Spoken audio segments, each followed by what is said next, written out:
ایلک خان نے بڑی انکساری کا اظہار کرتے ہوئے کہا، یا امیر، یہ میرا فرض تھا، آپ کو میرا شکریہ ادا کرنے کی ضرورت نہیں ہے۔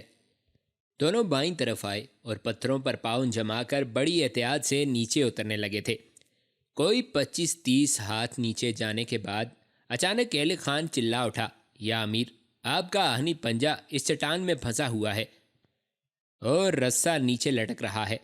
حماد نے دیکھا، وہاں پنجہ واقعی ایک آگے کی طرف ابری ہوئی چٹان میں پھنسا ہوا تھا، اور دونوں رسے کو پکڑ کر بڑی تیزی سے نیچے اترنے لگے۔ جب دونوں دو رسوں کے جوڑ پر آئے تو حماد نے ایلک خان سے کہا، ایلک خان، کسی نزدیکی چٹان پر کھڑے ہو جاؤ، میں اپنے پنجے کو نیچے لانے لگا ہوں۔ ایلک خان بائیں طرف پتھروں پر ہاتھ پاؤں جما کر کھڑا ہو گیا۔ حماد نے دائیں طرف آگے بڑھی ہوئی ایک چٹان پر پاؤں جمائے، بائیں ہاتھ سے اپنے سر کے اوپر ایک پتھر کو مضبوطی سے تھام لیا، پھر اس نے نیچے لٹکتے ہوئے رسے کو زور سے لہرا کر ایک جھٹکا دیا۔ اوپر کی چٹان میں پھنسا ہوا آہنی پنجہ نکل کر نیچے کی طرف گر گیا۔ رسہ اسی طرح حماد کے ہاتھ میں تھا۔ اس نے پنجے کو اوپر کھینچ کر اس چٹان میں گاڑ دیا جس پر وہ کھڑا ہوا تھا۔ اس طرح ایک بار پھر وہ دونوں رسے کی مدد سے نیچے اترنے لگے تھے اور ساتھ ساتھ آہنی پنجے کو بھی نیچے لاتے جا رہے تھے۔ نیچے اتر کر انہوں نے دیکھا، دریا کے کنارے پتھریلی زمین پر اوما اوندے منہ پڑی ہوئی تھی۔ حماد بھاگ کر اس کی طرف گیا اور دیکھا وہ زندہ تھی، اس کی نبض چل رہی تھی، تاہم وہ بے ہوش پڑی تھی۔ حماد نے ایلک خان کی طرف دیکھتے ہوئے کہا، ایلک خان، تم اوما کو اٹھا کر گھوڑوں کی طرف لے چلو، میں رسہ لپیٹ کر آتا ہوں۔ ہمیں فوراً یہاں سے دریا کو عبور کر کے دوسرے کنارے چلے جانا چاہیے۔ جس قدر زیادہ ہم یہاں ٹھہریں گے اسی قدر ہمارے لیے خطرہ بڑھتا جائے گا۔ حماد بڑی تیزی سے رسہ لپیٹنے لگا تھا۔ ایلک خان اوما کو اپنے بازوؤں پر اٹھا کر گھوڑوں کے پاس آیا۔ وہاں اس نے اوما کو لٹا کر اس کے منہ پر پانی کے چھینٹے مارے اور اوما کو ہوش میں لانے کی کوشش کی، لیکن وہ اسی طرح بے سد پڑی رہی، تاہم اس کی سانس کا سلسلہ جاری تھا۔ ایلک خان نے اپنے گھوڑے کو کھولا، اوما کو اٹھا کر زین پر ڈالا اور خود بھی گھوڑے پر سوار ہو گیا اور حماد کا انتظار کرنے لگا تھا۔ تھوڑی دیر تک حماد بھی وہاں آ گیا۔ اس نے آہنی پنجے کا رسہ لپیٹ کر اپنے کندھے سے لٹکا رکھا تھا۔ رسے کو جلدی جلدی اس نے اپنے گھوڑے کی زین کے ساتھ باندھ کر گھوڑے کو کھولا، پھر سوار ہوا اور ایلک سے کہا، میرے پیچھے پیچھے آؤ ایلک خان، یہ کوہستانی دریا اتنا گہرا نہیں ہے، زیادہ سے زیادہ 3 ہاتھ تک پانی ہوگا اور ہم اپنے گھوڑوں پر اسے بڑی آسانی سے عبور کر لیں گے۔ اس کے ساتھ ہی حماد نے اپنے گھوڑے کو دریا میں ڈال دیا اور اس کے پیچھے پیچھے ایلک خان بھی اپنا گھوڑا دریا میں ڈال چکا تھا۔ دریا کے دوسرے کنارے جا کر انہوں نے اپنا رخ جنوب کی طرف موڑا۔ دریا کے کنارے سے دور رہ کر وہ اپنے گھوڑوں کو سرپٹ دوڑانے لگے تھے۔ ایلک خان نے ایک ہاتھ میں گھوڑے کی لگام اور دوسرا ہاتھ اوما کی نبض پر تھا، جو ابھی تک اسی زور سے چل رہی تھی۔ 5 میل کا سفر طے کرنے کے بعد اچانک ایلک خان نے چلاتے ہوئے کہا، حماد رک جائیے، اوما کی نبض ڈوب رہی ہے۔ حماد نے گھوڑے کو روکا اور کود کر نیچے اتر گیا۔ ایلک خان نے اوما کو گھوڑے سے اتار کر زمین پر لٹا دیا۔ دوبارہ جب ایلک خان نے اوما کی نبض پر ہاتھ رکھا تو وہ اداس ہو گیا۔ اوما کی نبض رک چکی تھی اور وہ موت کو اپنے سانسوں کی آخری قسط پیش کر چکی تھی۔ ایلک خان سیدھا کھڑا ہو گیا اور حماد کی طرف دیکھتے ہوئے بڑے دکھ سے کہا، یا امیر، یہ دم توڑ چکی ہے۔ حماد نے بھی جھک کر نبض پر ہاتھ رکھا۔ اوما واقعی مر چکی تھی۔ حماد اداس ہو گیا تھا۔ ایلک خان کی آنکھیں غمناک ہو چکی تھیں۔ دونوں نے مل کر اپنے کلہاڑوں کی مدد سے ایک ٹیلے کے اوپر قبر کھودی، اوما کو وہاں دفن کیا اور دوبارہ اپنے سفر پر روانہ ہو گئے تھے۔ ایک روز جب کہ سورج اپنے مغربی نہا خانوں میں چھپتا جا رہا تھا، حماد اور ایلک خان دریائے سرسوتی کے کنارے کنارے جنوب کی طرف بڑھتے جا رہے تھے۔ وہ بھیم سین سے صرف 5 میل کے فاصلے پر تھے۔ دونوں نے دریا کے کنارے اپنے گھوڑوں کو چرنے کے لیے کھلا چھوڑ دیا۔ خود انہوں نے وضو کیا اور دریا کے کنارے مغرب کی نماز ادا کرنے کے بعد وہ دوبارہ اپنے سفر پر روانہ ہو گئے۔ وہ دونوں اداس اور پریشان تھے۔ شاید اوما کی موت نے ان کی حالت ایسی کر دی تھی۔ اندھیرا کافی گہرا ہو گیا تھا جب وہ بدری ناتھ کی حویلی میں داخل ہوئے۔ خود بدری ناتھ اور گیان نے ان کا استقبال کیا تھا۔ اندر سے بدری ناتھ کی بیوی ساوتری اور بملا بھی بھاگتی ہوئی باہر آ گئی تھیں، تاہم یشپال اور رتنا کہیں دکھائی نہیں دے رہے تھے۔ حماد ایلک خان کو لے کر جب گیان کے کمرے کی طرف جانے لگا تو بدری ناتھ نے دخل اندازی کرتے ہوئے کہا، وہاں نہیں، آپ حویلی کے اندر آئیے۔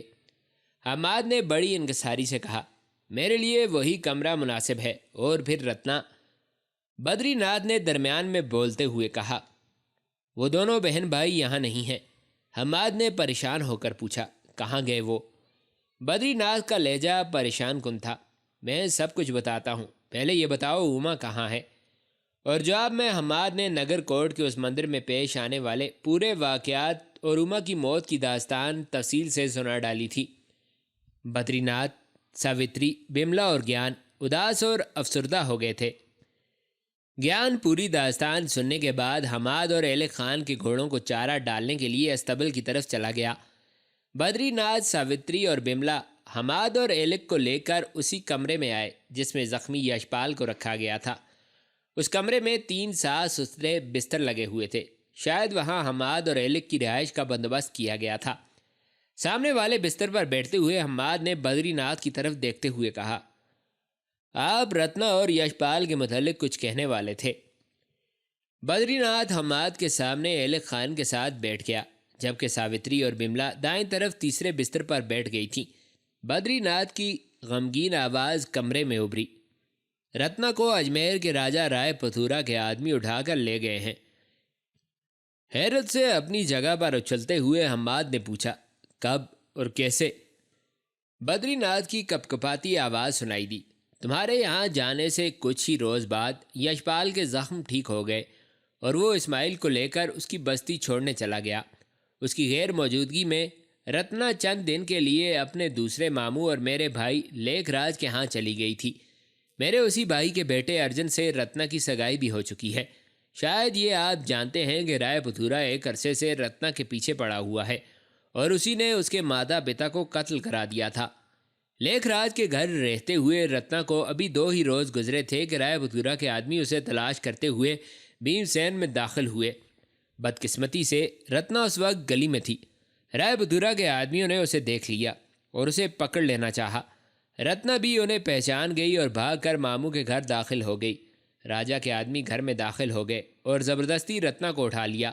میرے بھائی اور اس کے گھر والوں نے جب مزاحمت کی تو انہوں نے میرے بھائی اور اس کے گھر والوں کو قتل کر دیا اور رتنا کو اٹھا کر اجمیر لے گئے۔ میں نے یشپال کو بلانے کے لیے فوراً اپنا ایک آدمی اسماعیل کی بستی کی طرف روانہ کر دیا۔ دوسرے روز یشپال بھی یہاں پہنچ گیا اور پھر یہاں رکے بغیر وہ اجمیر کی طرف روانہ ہو گیا۔ وہ کہتا تھا یا تو رتنا کو چھڑا لاؤں گا یا اس کی عزت و حرمت پر قربان ہو جاؤں گا۔ جب یشپال وہاں سے لوٹا تو اس کی باتوں سے مجھے یوں لگا تھا جیسے وہ مسلمانوں سے کافی حد تک متاثر ہو چکا ہے۔ حماد نے ان پر نیا انکشاف کرتے ہوئے کہا، یشپال مسلمان ہے اور میرے ہاتھوں اس نے اسلام قبول کر لیا ہے۔ بدری ناتھ نے عجیب سے تاثر کے ساتھ ساوتری اور بملا کی طرف دیکھا اور دوبارہ وہ حماد کی طرف متوجہ ہوتے ہوئے بولا، میں نے اپنے کچھ آدمی بھی اجمیر روانہ کیے تھے، وہ لوٹ آئے ہیں اور انہوں نے بتایا ہے کہ 1 ماہ بعد راجہ پتھورا اپنی بیٹی کرشنا کا سوئمبر رچا رہا ہے اور اس راج کنہیا کے سوئمبر کے دوسرے روز رائے پتھورا رتنا سے شادی کر لے گا۔ واپس آنے والے ان لوگوں کا کہنا ہے کہ رتنا کی حیثیت اجمیر میں ایک قیدی اور اسیر کی سی ہے۔ یشپال کا کچھ پتہ نہیں چل سکا وہ اجمیر میں کہاں اور کس جگہ ہے۔ یہ آدمی ایک بار پھر اجمیر جائیں گے تاکہ رتنا کے لیے کچھ کر سکیں۔ حماد نے گہری سوچوں میں ڈوبتے ہوئے کہا، رتنا اور یشپال کو تنہا نہیں چھوڑا جا سکتا۔ میں کل ہی ایلک خان کے ساتھ یہاں سے روانہ ہو جاؤں گا۔ میں کوشش کروں گا اسے سومبر سے پہلے چھڑا لیا جائے۔ اگر ہم کامیاب نہ ہو سکے تو میں ایک کشتری کے روپ میں سومبر میں حصہ لوں گا۔ اگر میں سومبر جیت گیا اور راجہ کی بیٹی کرشنا کو مجھ سے بیاہ دیا گیا تو میرے لیے رتنا کو رہا کرانا مشکل کام نہیں رہے گا۔ ساوتری اور بملا اٹھ کر باہر نکل گئیں۔ بدری ناتھ نے حماد کو سمجھاتے ہوئے کہا، اگر تم وہاں جاؤ تو احتیاط برتنا اور اگر تمہاری کسی کے ساتھ جنگ ہو تو اس کی کمر کے نیچے ضرب مت لگانا۔ کیونکہ کشتری دھرم میں کمر سے نیچے ضرب لگانا پاب ہے۔ ایلک خان نے پہلی بار بیچ میں بولتے ہوئے بدری ناتھ سے کہا، آپ بے فکر رہیں، میں امیر کو ضروری اور اہم رسموں سے آگاہ کر دوں گا۔ ایلک خان خاموش ہو گیا، کیونکہ ساوتری اور بملا کھانا لے آئی تھیں اور سب اسی کمرے میں بیٹھ کر کھانا کھانے لگے تھے۔ دوسرے روز حماد اور ایلک خان اجمیر کی طرف روانہ ہو گئے۔ بدری ناتھ نے دونوں کے لیے مناسب کپڑوں کا انتظام کر دیا تھا، اور اب وہ اپنے لباس اور روپ اور ڈھنگ سے کشتری لگتے تھے۔ بھیم سیل سے نکل کر وہ ہستنا پور آئے، ایک رات وہاں رک کر آرام کیا، پھر انہوں نے وہاں سے کوچ کیا اور برق رفتاری کے ساتھ گڑگاؤں، بھرت پور، جے پور اور کشن گڑھ سے ہوتے ہوئے وہ اجمیر شہر میں داخل ہوئے۔ جس وقت وہ شہر میں داخل ہوئے سورج غروب ہو چکا تھا۔ شہر سے باہر ایک الگ تھلگ سرائے میں انہوں نے کمرہ لے لیا تھا اور رتنا کو رہا کرانے کے متعلق تدبیر کرنے لگے تھے۔ حماد اور ایلک خان کو اجمیر میں قیام کیے 1 ماہ پورا ہونے کے قریب تھا۔ ابھی تک نہ ہی وہ رتنا کو رہا کرا سکے تھے اور نہ ہی یشپال کو تلاش کرنے میں کامیاب ہوئے تھے، حتیٰ کہ اجمیر آ کر وہ رتنا کی صورت تک دیکھنے میں کامیاب نہ ہو سکے تھے۔ یہاں تک کہ وہ دن عام پہنچا جس روز راجہ رائے پدھورا کی بیٹی کرشنا کا سوئمبر تھا۔ رائے پدھورا کے محل سے متصل راج کے بہادر اور سورماؤں کے مقابلے منعقد کرانے کے لیے جو لڑائی کا میدان بنا ہوا تھا، اس سے باہر ایک کھلے اور وسیع میدان کے اندر جہاں تک نگاہ کام کرتی تھی خیمے، تمبو اور شامیانے نصب تھے۔ راجہ کے ہاتھی جن پر زری کی جمجماتی جھولیں پڑی ہوئی تھیں اپنے محاوتوں کے اشارے پر ادھر ادھر جھومتے پھر رہے تھے۔ دیس دیس اور نگر نگر کے سورما کشتری اس سوئمبر میں حصہ لینے کے لیے جمع تھے، اور ان میں حماد بھی شامل تھا، جبکہ ایلک خان اپنے ہاتھ میں آہنی نیزہ لیے حماد سے قریب ہی کھڑا یہ سارا منظر دیکھ رہا تھا۔ تھوڑی دیر بعد راجہ پدھورا اپنے محل سے نکلا۔ وہ سنہری رت پر سوار تھا جس پر لال رنگ کے پردے لٹکے ہوئے تھے۔ رت اس میدان میں اس جگہ آ کر رک گئی جہاں سرخ پتھر کا ایک 70-80 فٹ بلند مینار سا بنا ہوا تھا۔ اس مینار کے اوپر 10 فٹ اونچی لکڑی کی بلی نصب تھی۔ لکڑی کی اس بلی کے اوپر لال رنگ کا ایک چوبی تختہ تھا۔ اس تختے کے درمیان چھوٹا سا ایک گول دائرہ تھا، اور سوئمبر میں حصہ لینے والے سورماؤں کو اسی گول دائرے کو اپنے تیروں کا ہدف بنانا تھا۔ سنہری رنگ کی رت جب رکی تو سب سے پہلے راجہ پدھورا نیچے اترا، پھر راج کماری کرشنا باہر آئی۔ وہ سرخ رنگ کا ریشمی جوڑا پہنے ہوئے تھی اور چہرے پر نازک سی چلمن ڈال رکھی تھی۔ آخر میں رت کے اندر سے ایسے انداز میں رتنا نیچے اتری گویا اسے زبردستی اتارا گیا ہو، یا بڑی سختی کے ساتھ اسے رت سے باہر آنے کا حکم دیا گیا ہو۔ وہ دھانی اور ہلکا سبز لہنگا پہنے ہوئے تھی۔ وہ سوگوار تھی، پامال اور پرآشوب پھول کی طرح اس کے حسین چہرے پر جذبات کی ایک دردانگیز کشمکش تھی۔ راجہ پدھورا راج کماری کرشنا اور رتنا کو لے کر اس شہنشین کی طرف بڑھا جہاں بیٹھ کر اس نے سوئمبر کا فیصلہ کرنا تھا۔ راج کماری کرشنا کے ہاتھوں میں رنگ برنگے پھولوں کی ایک مالا تھی جسے اس نے اپنے بازو سے لٹکا لیا، اور راجہ کے بائیں طرف اپنی نشست پر بیٹھتے ہوئے اس نے اپنے چہرے سے ایک باریک چلمن ہٹا دی تھی۔ لوگوں کا ایک ہجوم تھا جو راج کماری کے حسن کی ایک جھلک دیکھنے کو امڈ آیا تھا۔ راجہ نے اپنے دائیں طرف رتنا کو بیٹھنے کا اشارہ کیا اور وہ بیچاری نہ چاہتے ہوئے بھی بیٹھ گئی۔ گو وہ اداس تھی، اس کے باوجود اس کے حسن اور بلوری جسم کے سامنے راج کماری کی حیثیت ماند پڑ گئی تھی۔ رتنا وہاں بیٹھی یوں لگ رہی تھی جیسے تاروں کے جھرمٹ میں چاند یا سنہری پھولوں سے ڈکی ہوئی کوئی حسین و پربہار نازک شاخ۔ گو اس کے چہرے پر آزار کشی کے گہرے اثرات تھے، اس کے باوجود اس کا حسن برق عاطف کی طرح تماشائیوں کے دلوں پر گرا تھا۔ حماد رتنا کے قریب ہی کھڑا تھا۔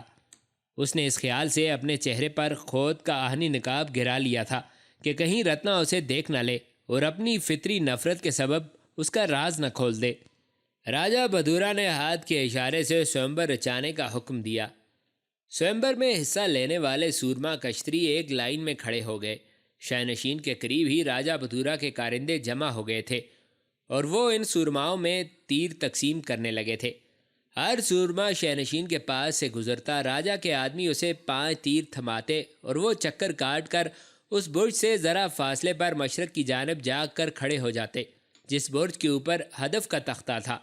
جہاں سوئمبر میں حصہ لینے والے جا کر کھڑے ہو رہے تھے، وہاں لکڑی کی ایک چھوٹی سی شہنشین کے اوپر ایک بھاری اور وزنی کمان پڑی تھی، اور اس شہنشین پر کھڑے ہو کر اسی کمان کے ذریعے برج کے سرخ تختے کے گول دائرے کو ہدف بنایا جانا تھا۔ حماد اپنے چہرے پر خود کا نقاب ڈالے شہنشین کے سامنے گزرا۔ رتنا اسے پہچان نہ سکی کیونکہ اس نے اپنا ٹاٹ کا لباس بدل رکھا تھا۔ راجا کے کارکنوں نے جب اس کے سامنے 5 تیر پیش کیے تو اس نے ان سب تیروں کو الٹ پلٹ کر دیکھا، پھر ان 5 تیروں میں سے صرف ایک تیر اس نے اٹھایا، اور جب وہ آگے بڑھنے لگا تو راجا نے حیرت کا اظہار کرتے ہوئے پوچھا، اے سورما، تم نے صرف ایک تیر کیوں اٹھایا ہے؟ یہ 5 تیر تمہارا حق ہیں، ان سے فائدہ اٹھاؤ۔ حماد نے اپنی گردن جھکائے رکھی اور مدھم آواز میں کہا، مہاراج، اگر میرا فن، میری جنگی ریاضت سفل ہے تو میرے لیے یہ ایک ہی تیر کافی ہے، دیگر 4 لے کر میں کیا کروں گا؟ راجا پھر بولا، تم ایک نڈر اور بہادر جوان لگتے ہو، اپنے رخ سے خود کا نقاب ہٹاؤ کہ میں تمہیں دیکھ سکوں۔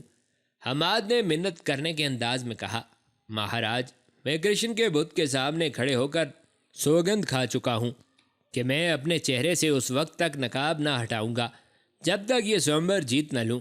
اگر میں ہار گیا تو کسی کو اپنا چہرہ دکھائے بغیر نگر کوٹ کی طرف چلا جاؤں گا، جہاں میرا گروہ کسی چٹان پر کھڑا ہو کر روز میری راہ دیکھتا ہوگا، اور اگر جیت گیا تو اپنے چہرے سے خود کا نقاب ہٹا دوں گا۔ راجا خاموش رہا۔ حماد نے اس خاموشی سے فائدہ اٹھایا اور آگے بڑھ گیا۔ جس کمان سے تیر چلائے جانے تھے وہ اس قدر سخت تھی کہ عام آدمی اسے کھینچ کر تیر چلا نہیں سکتا تھا، تاہم سومبر میں حصہ لینے والے جوان باری باری اپنے 5 تیر اس ہدف پر آزمانے لگے تھے۔ حماد کی باری آنے تک صرف 2 جوان ایسے تھے جنہوں نے اپنے 5 تیروں میں سے صرف ایک اس گول دائرے کے اندر مارا تھا۔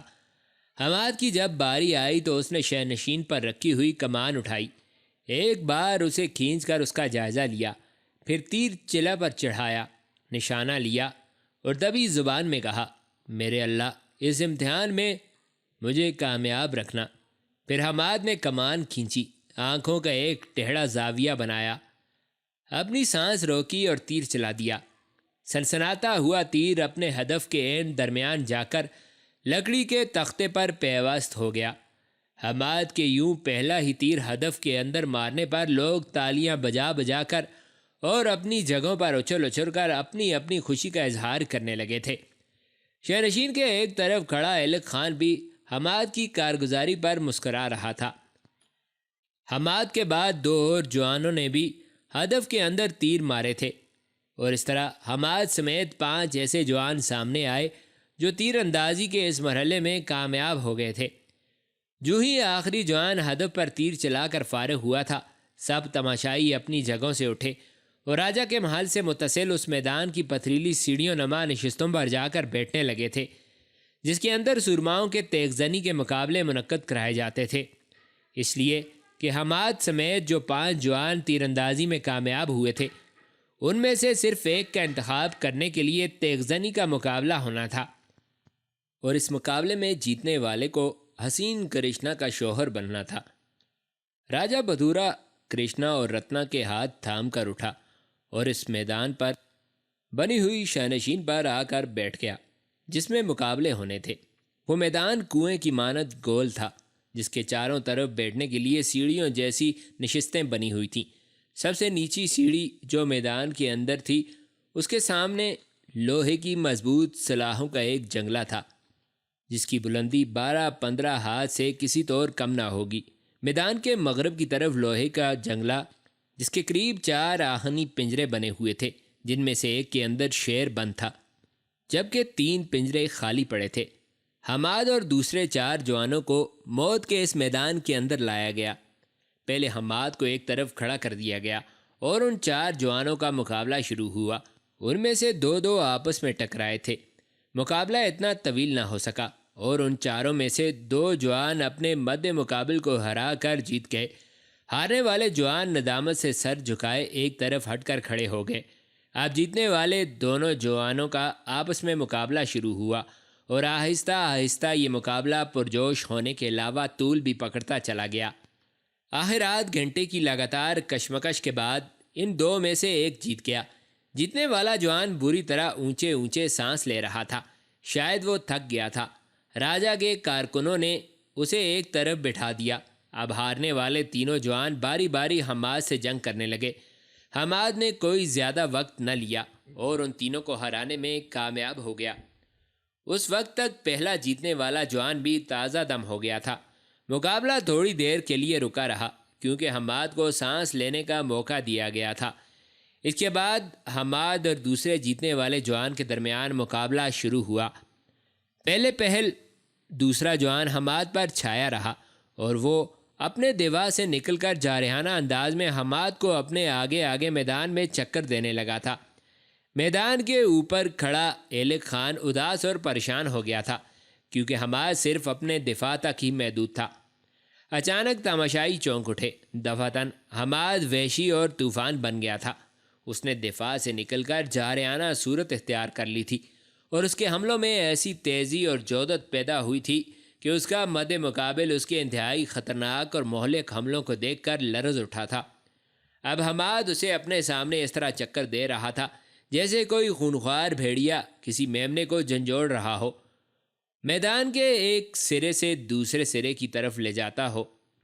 ایک جگہ رک کر حماد نے اپنے مد مقابل پر انتہائی بھیانک وار کیا جسے اس نے بڑی مشکل سے اپنی ڈھال پر روکا۔ حماد نے فوراً اپنی ڈھال علیحدہ کر کے اسے مارنا چاہی، لیکن حماد کی ڈھال کو بھی اس نے اپنی ڈھال پر روک لیا۔ پر یہ تو حماد کی ایک چال تھی۔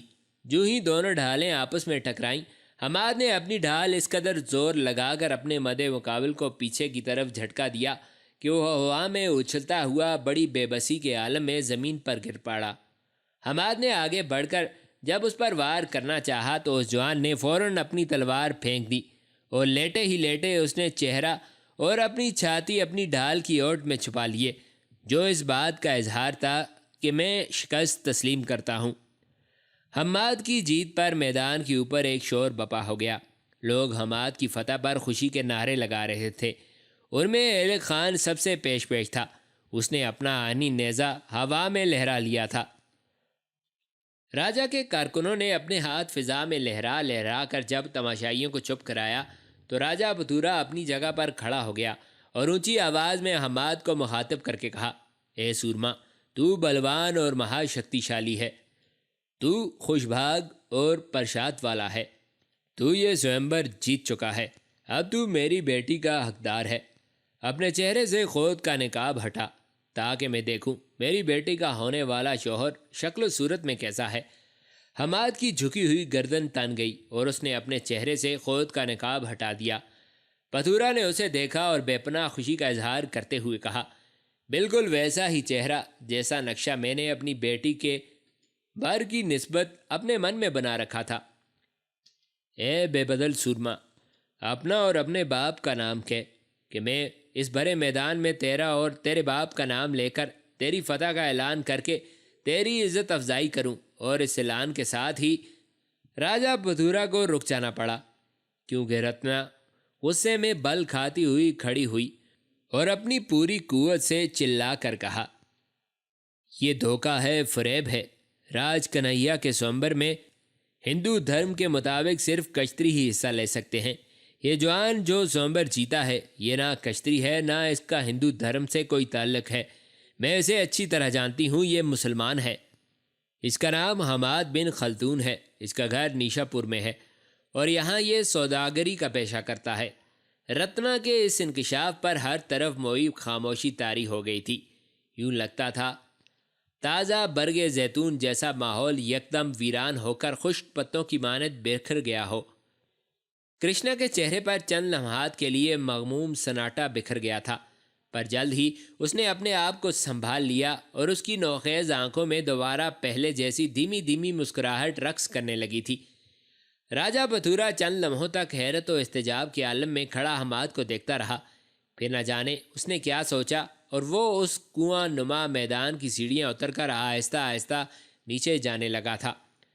راجہ بدھورا جب 12 کے قریب سیڑھیاں اتر گیا تو دفتن ہجوم کے اندر سے یشپال نمودار ہوا اور اس شہنشین کے پاس آیا جہاں راجہ بیٹھا ہوا تھا۔ اسے دیکھتے ہی رتنا کھڑی ہو گئی اور بے پناہ خوشی کا اظہار کرتے ہوئے کہا، آؤ بھیا۔ یشپال قریب چلا گیا۔ ہاتھوں میں ننگی تلواریں لہرائے پہرے داروں نے اسے اس وجہ سے نہ روکا کہ رتنا نے اسے بھیا کہہ کر پکارا تھا۔ یشپال قریب گیا، پھر اس کا ہاتھ حرکت میں آیا اور اس نے رتنا کو بازو سے پکڑ کر نیچے گرا لیا اور اندھا دھند اس پر مکوں اور تمانچوں کی بارش کر دی۔ ساتھ ہی اس نے دیکھتی آگ کی طرح کھولتے لہجے میں کہا، تو میری بہن نہیں ہو سکتی، تو نے میری ماں کی کوکھ سے جنم نہیں لیا۔ اگر ایسا ہوتا تو آج تو یوں اس بڑے میدان میں اپنے اور میرے محسن کو ذلیل اور رسوا نہ کرتی۔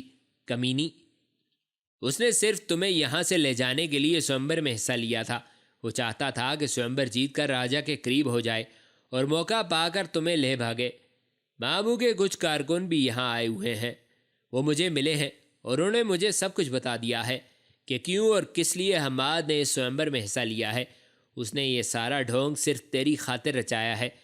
یشپال رتنا کو نیچے گرا کر بری طرح مار رہا تھا اور رتنا تکلیف اور درد کی شدت سے چلا رہی تھی۔ سیڑھیاں اترتے ہوئے راجہ کے قدم رک گئے۔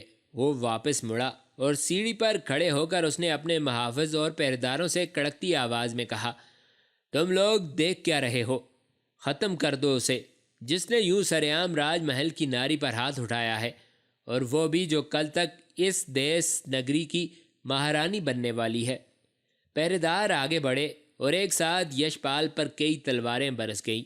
رتنا بیچاری اسے بچانا چاہ رہی تھی اور چیختی چلاتی پہرے داروں کو یشپال پر حملہ کرنے سے روکتی بھی جا رہی تھی، لیکن اب کیا ہو سکتا تھا؟ یشپال کا پورا بدن لہو لہو ہو گیا تھا اور وہ زمین پر گر گیا۔ اس کے بازو 2 خشک ہوئی ندیوں کی مانند پھیل گئے تھے۔ رتنا نے یشپال کا سر اپنی گود میں لیتے ہوئے کہا، بھیا یہ کیا ہو گیا؟ پہرے دار اور راجہ بدھورا حیران و پریشان کھڑے تھے۔ یشپال نے آنکھیں کھولی اور مردہ سی آواز میں کہا، کاش تو میری بہن نہ ہوتی۔ حماد ہم دونوں کا محسن ہے، تو نے اس کا اپمان کیا ہے۔ وہ پوتر استان اور مندر ہے، کاش تو اس استان اور اس مندر کی دیوداسی ہوتی۔ میں نے سوچا تھا ارجن کے بجائے تجھے حماد سے بیاہ دوں گا، پر تو نے میری ساری امیدوں پر پانی پھیر دیا۔ اگر تو اس سے محبت نہیں کرتی، تجھے اس سے نفرت کرنے کا بھی کوئی ادھیکار نہیں کہ وہ ہم دونوں کا محسن ہے۔ یشپال کی سانس اکھڑنے لگی تھی۔ رتنا نے اپنے دونوں نازک ہاتھ جوڑتے ہوئے کہا، بھیا مجھ سے بھول ہوئی، آخر کو میں بھی منش ہوں،